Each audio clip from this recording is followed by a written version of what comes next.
Sampurasun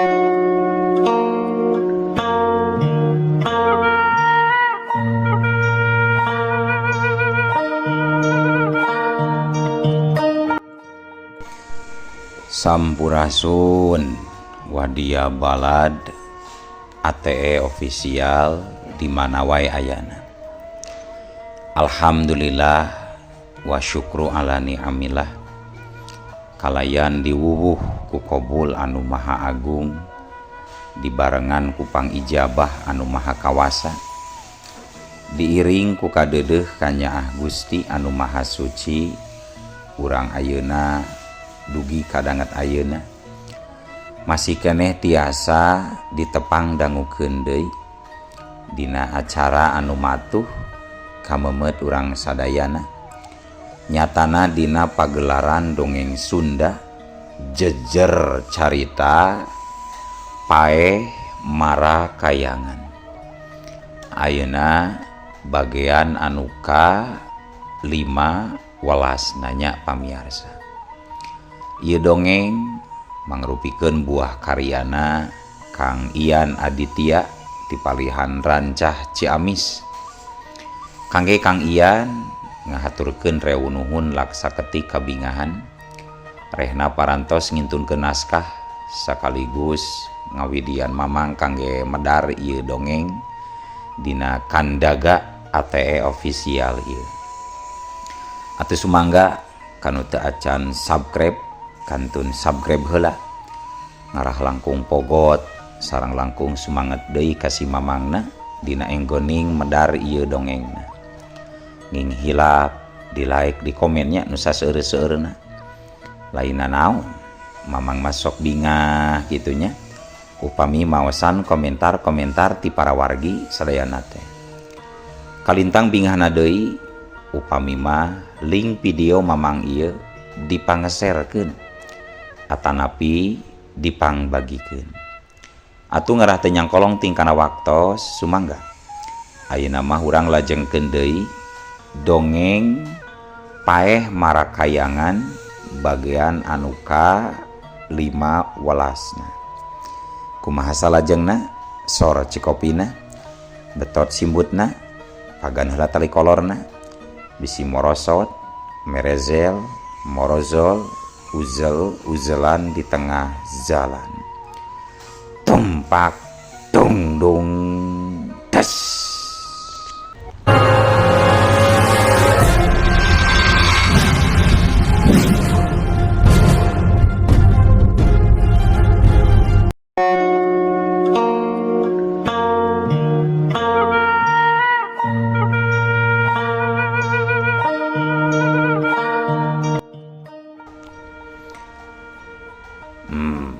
Ke.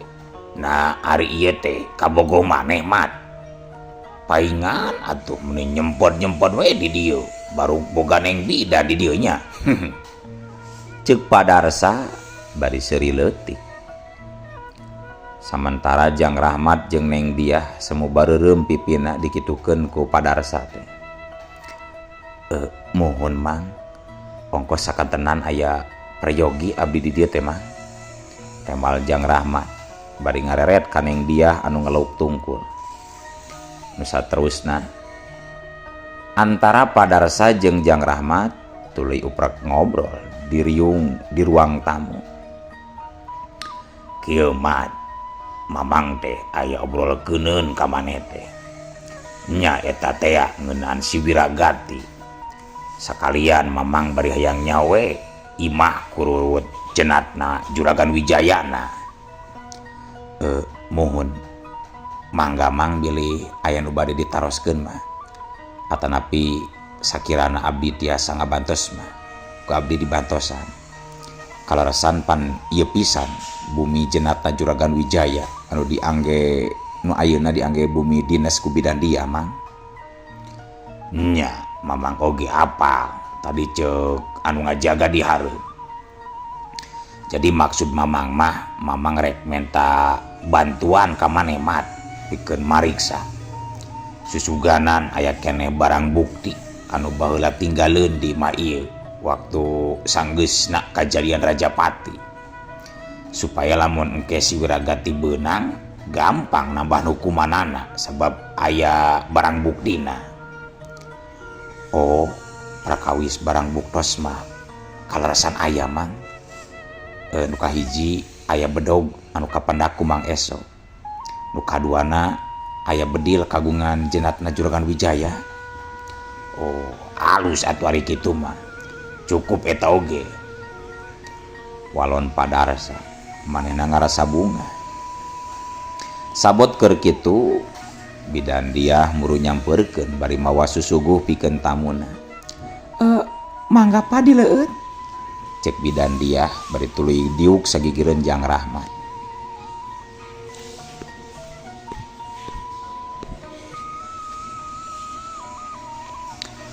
Taya deui rasa bagja anu kudu disyukuran salianti masih keneh bisa ngopi isuk-isuk jeung martabak hanut bari jeung aya duit jeung meulina kitu oge. Nyerebungna haseup rokok masna wasula sawaruba nepi ka ngajadikeun bidan dia batu. Maklum kapan harita teh diukna meuni rapat parendeng-rendeng pisan jeung Jang Rahmat.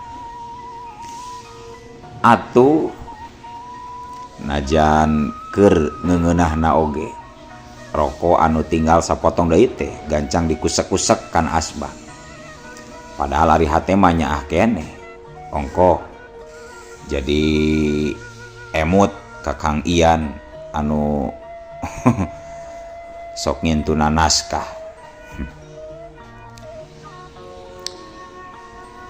Aduh, hapunten Neng, akang hilap kajongjonan teu ngarokok manawi teh aya salira. Aduh, hapunten cek Jang Rahmat bari mesem.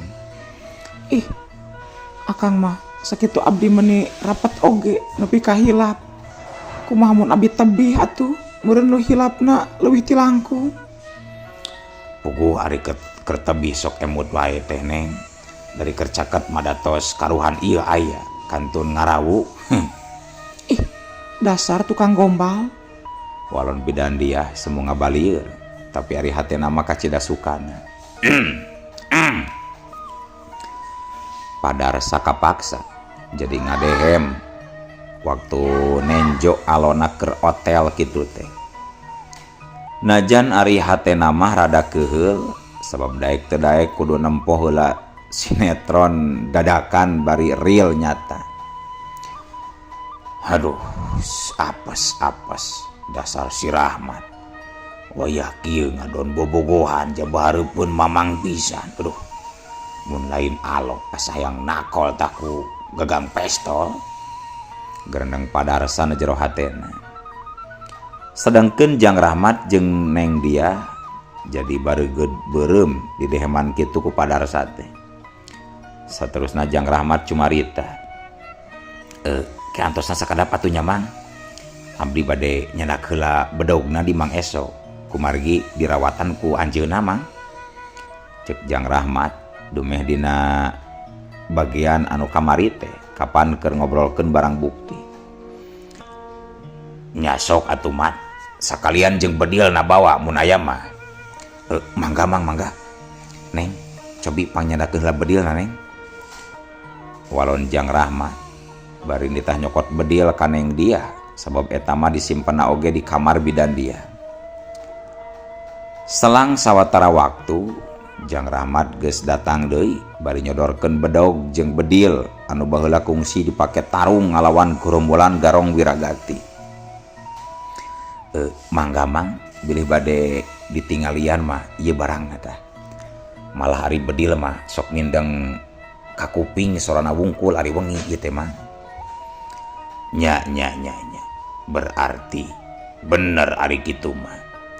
Sakumaha cek nu dicaritakeun dina data kapolisian 30 tahun ka tukang teh yen di dieu pernah kajadian Rajapati kulawargana Wijaya. Cek padarsa bari mariksa bedil jeung bedog kirangkas. Dina nalika eta kaya anu tadina tentrem teh ngadadak kagerwahkeun ku Mang Eso anu lumpat ngagerwan Jang Rahmat. Jang Rahmat, tulungan mamang Jang. Aya jalma ngamuk di dia Jang. Jang. Atuh sapada harita Jang Rahmat jeung Padarsa jadi silih pencerong kaget. Kitu deui bidan dia. Mehna gancang muntang ka Jang Rahmat.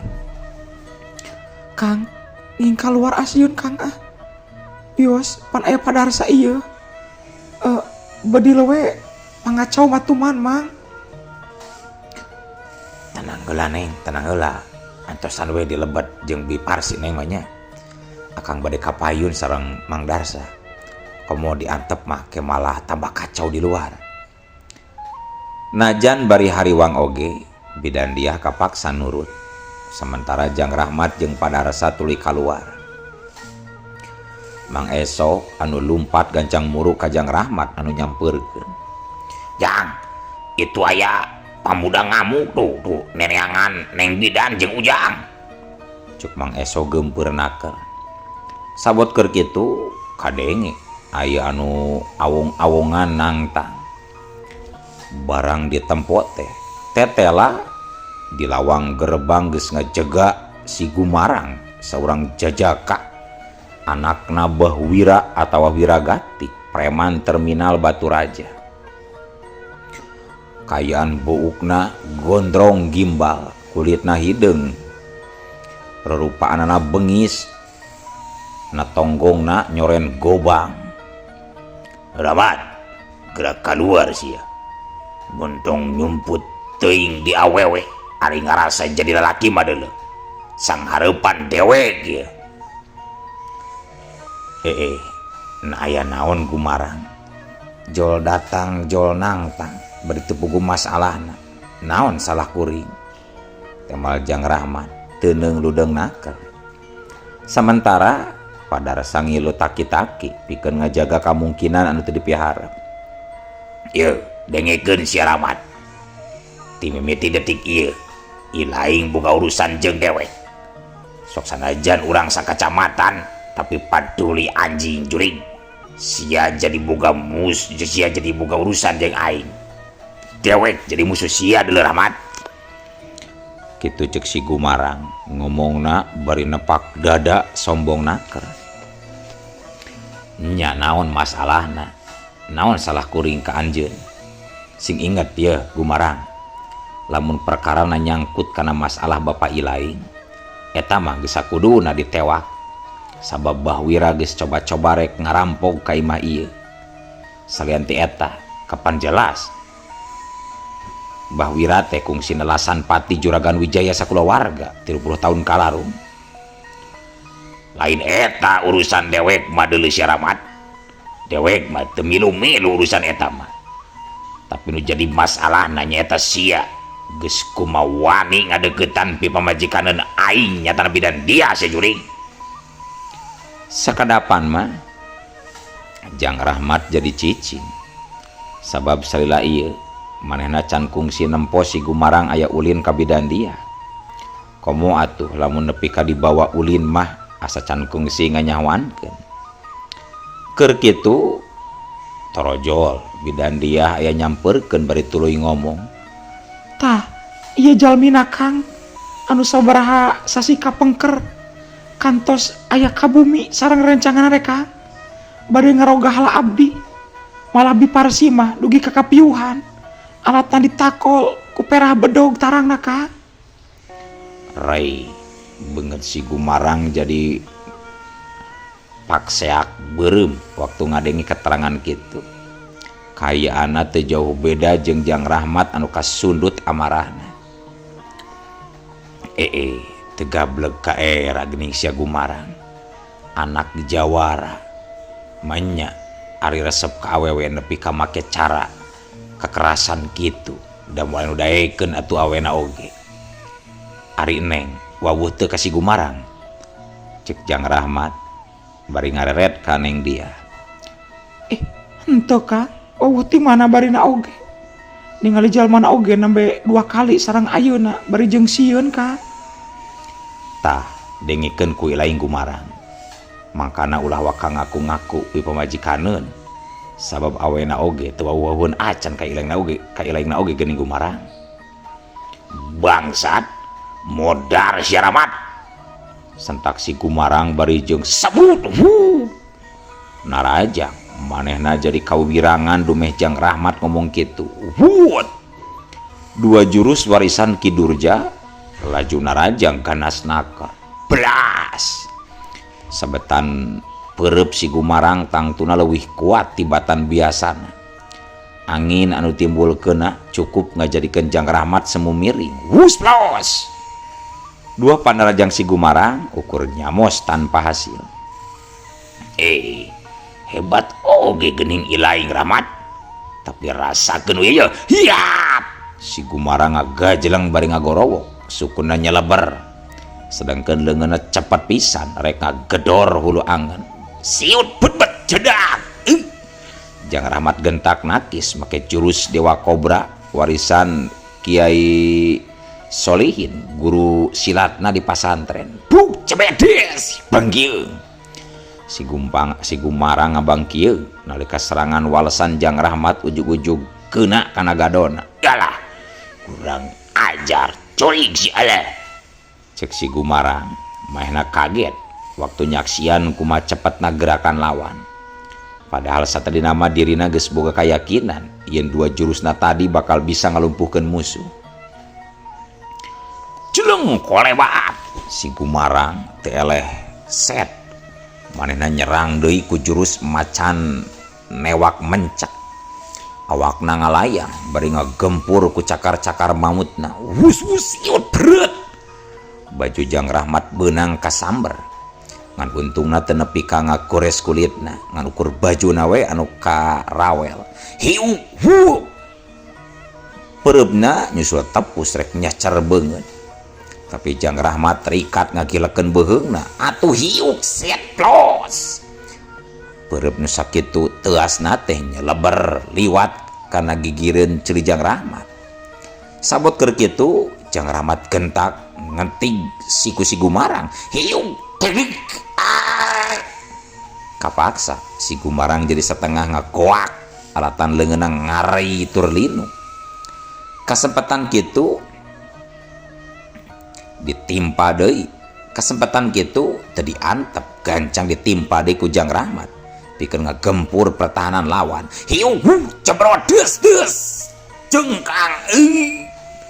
Suka teu suka si Gumarang laju ngapebengkang waktu tenggelan Jang Rahmat nyayang kana dadana. Gubrang korejat.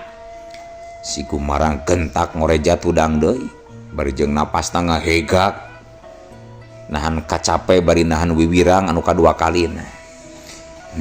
Setan alas sugan kudu ku ieu ye. Seret cek si Gumarang bari ngalugas gobang tina warangkana. Gurilap sapada harita seseukeut gobang ngagurilap katojo ku cahaya srangenge. Bidan dia ngajerit saking kupaurna waktu nenjok kajadian eta. Mahna tuluy lumpat maksudna rek ngagabrug bi Parsi. Tapi dumasar kana kaya nu keur kaweur ngagabrugna lain ka bi Parsi jadi salah kalah ka Mang Eso.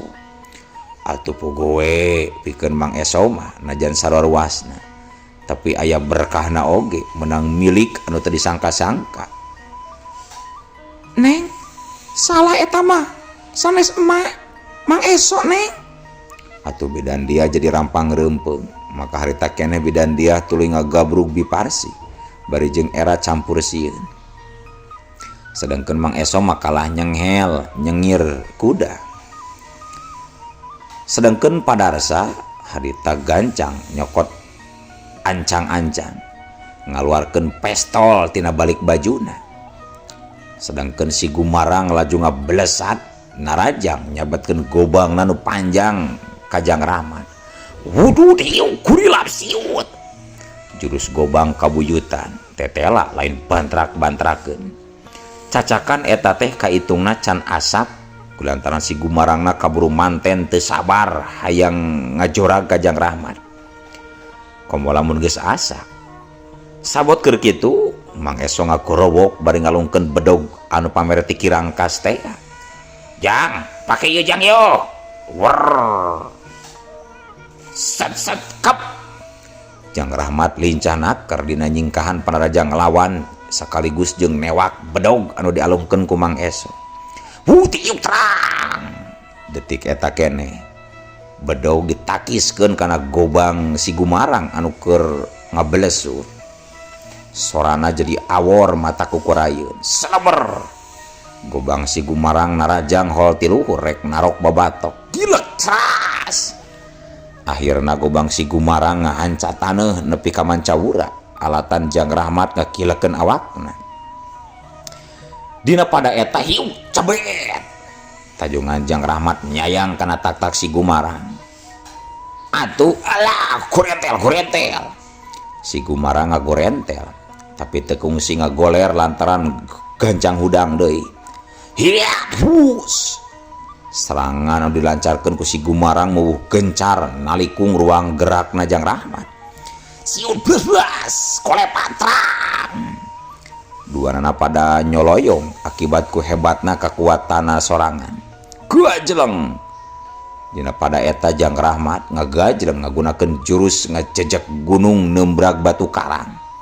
Awakna ngacorelat jiga kalangkang nembus rekepna serangan si Gumarang. Siut bet cabrot. Celeng.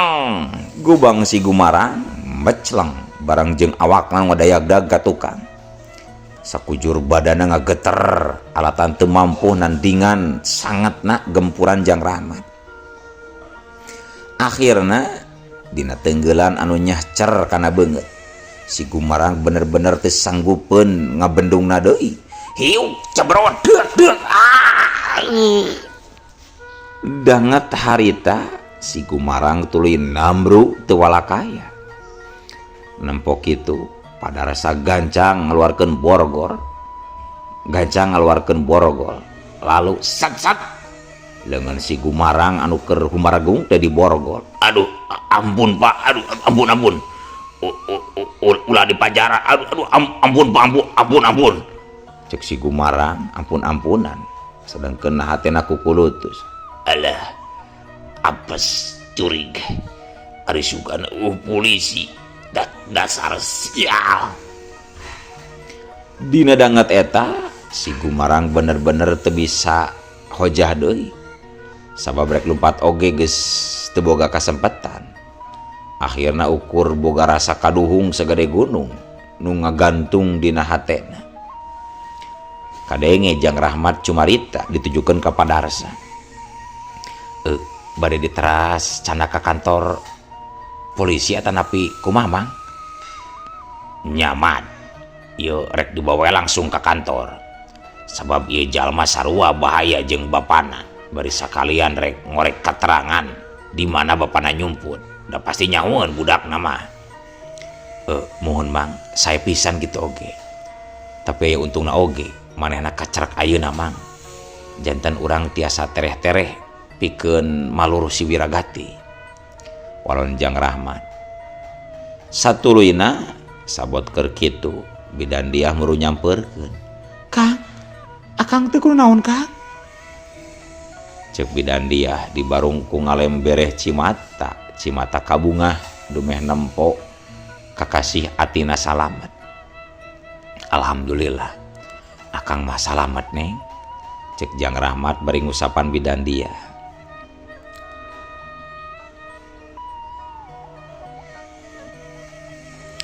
Sedangkeun teu jauh ti eta tempat tepatna di peuntaseun imah gedong sigrongna Juragan Wijaya. Tanpa sakanyaho nu aya di dinya sapasang mata tina jero rungkunan sisi jalan nalingakeun merhatikeun kajadian anu lumangsung. Sapasang mata eta tetela Kidurja anu nyusud nutur-nutur si Gumarang anu indit tanpa pamit. Harita Kidurja boga kacurigaan yen si Gumarang pasti keur ngajorag Jang Rahmat ka imah bidan diah nu di Pasir Jati. Panyangkana teu salah waktu mena anjog ka pentaseun Imah Juragan Wijaya nalika nenjo si Gumarang anu keur di borgol leungeunna ku padarsa bari jeung nahan perasaan anu campuh Ki Durja ngagerendeng dina jero hatena. Bener-bener bangkar warah si Gumarang teh teu beunang pisan di papagaan budak teh. Aduh, tah ayeuna mah jadi karasa ku tulang beung sia ari geus kitu mah Gumarang. Dasar apes jadi nate nyilakakeun sarerea si Gumarang. Aduh, kieu carana mah aing kudu gancang-gancang kabur pikeun ngabejaan Kang Wira. Sabab mun teu kitu polisi moal deui oge bakal datang ngobrak ngabri. Edan anu dipake kasieun ku aing teh si Rahmat Wungkur mun kudu adu hareupan lantaran geuning pangabecusna lain pitandingan. Karepna teuing lah si Gumarang mah beungan Mang Tangun hese diurus paling oge buruk dipangberokan dah. Ceuk entes Ki Durja tidinya manehna laju ngolesed lalaunan sangkan rungkun anu karumpak teu nimbulkeun riak anu nyurigakeun. Kuno pamarang-marang nempona sanggeus rada jauh kalawan ngarasa aman Ki Durja tuluy ngagedig indit setengah lumpat maena ngahajat teu balik ka saung panyumputanna pikeun jaga-jaga bisi si Gumarang betus manten ka polisi. Tapi Ki Durja lumakuna langsung ngajugjug ka Pasir Nangka demi maluruh wiragati balad saparampoganana. Mipir lamping anu lungkawing mapai cungkrang anu longkewang turun gunung unggah pasir kitu ceuk paribasana nu dilakonan ku Ki Durja dina poe harita. Maena geus teu paduli deui kana nanaon, anu penting mah bisa tereh nepi ka Pasir Nangka. Tapi karek oge lunta ninggalkeun lembur Pasir Jati. Nah atuh teu kanyahoan ti saanggalna di hareupeunana ujug-ujug eueuh waktosna kabujang seep wadia balad ATE official keun atunya ieu dongeng teh urang cekapkeun we heula dugi ka dieu. Insyaallah enjing pageto baris dilajengkeun deui. Atuh ku kitu ku kieuna mamang sajamit mungkur amit mundur ti payuneun para wargi sadayana. Ayo Assalamualaikum warahmatullahi wabarakatuh.